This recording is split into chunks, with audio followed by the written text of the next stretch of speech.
Justice League vs. Teen Titans is the brand new DC animated film in the new 52-inspired shared continuity. Now, I'm not gonna lie, Cabe Joel has been bumming on the last few DC animated offerings, something I never thought could happen, as DC animation to me has always been such a shining star to see. So you can bet I'm happy to say right out of the gate that I ended up enjoying Justice League vs. Teen Titans a lot more than I thought I would in fact. As we join the movie, the League minus Aquaman and Green Lantern for some reason are doing battle with the Legion of Doom. Again, with shared continuity, this is actually the first time our heroes have met this team of bad guys, a fact that goes unstated. Maybe we should treat this as a sign that the animated movies are starting to move away from the rigid shared continuity thing. As I mentioned at the top of this video, the style and the characters of the last few iterations have all been based around the New 52 era of comics. Kinda funny and ironic when you stop and consider the same week this movie hit digital was the same week DC rolled out Rebirth, an initiative to undo a lot of things that people didn't like about the New 52 and move things back to the pre-Flashpoint continuity. The good guys win the fight, but when Weather Wizard gets possessed by a dangerous demonic force, Damian, once again voiced by Stuart Allen, disobeys Batman's direct orders and crashes the Batjet into the baddie.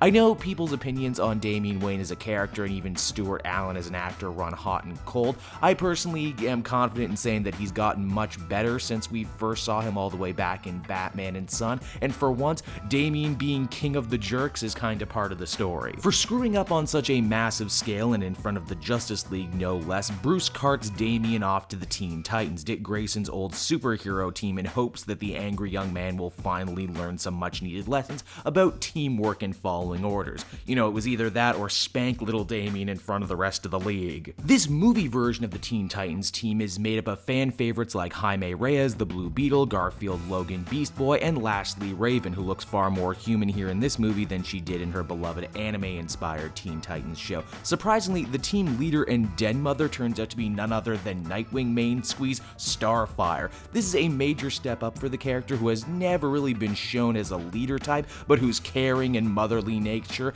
makes her kind of a decent fit, honestly. I should also probably note that the team here in this movie is going to be the team in the new DC Rebirth comic, so hey, how about that for planning ahead? Damian also gets probably his funniest and cruelest joke in at the expense of Starfire, saying that despite all of her power, she should really be on the main league, but no, here she is babysitting in the Teen Titans. As you might guess, Damian starts ruffling feathers right off the bat, only this time around he gets punished for his actions. And you know what? This is exactly the sort of interaction the young man needs. He's not gonna learn what it takes to be a normal person hanging out with Batman all the time. He needs to hang out with people his own age, maybe make some friends even. The rest of the plot draws a lot of inspiration from Raven-centric stories from Teen Titans history, but with the added twist that she and Damian can contrast and compare their messed up upbringings, including the evil Satan stand-in Trigon the Terrible, voiced by John Bernthal. It's kind of an interesting idea. You're surprised that they haven't tried this idea in the comics before now. But by far, I think the most clever thing the movie has going for it is how they deal with Cyborg, a character who until recent retcons was a Titan.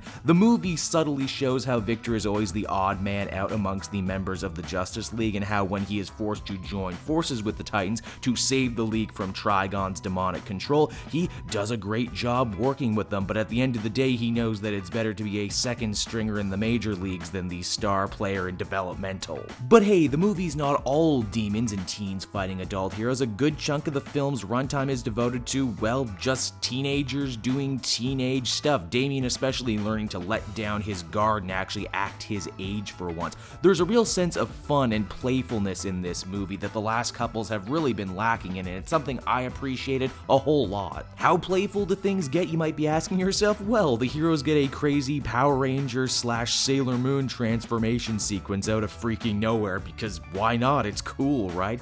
The finale also deserves some special note, because you see, to defeat Trigon, the good guys must literally descend into hell itself, and for Damian that means battling his own inner demons, quite literally personified as a ghost from his past. In many ways, this is the big payoff for his character and the development he's had over the last 3 movies. While certainly not perfect by any stretch of the imagination and not an instant classic either, Justice League vs. Teen Titans ends up, in my mind, succeeding where the last few DC animated animated features have kind of failed. It gives the younger hero center stage and pays homage to some classic DC stories while also managing to remain focused on solid character arcs.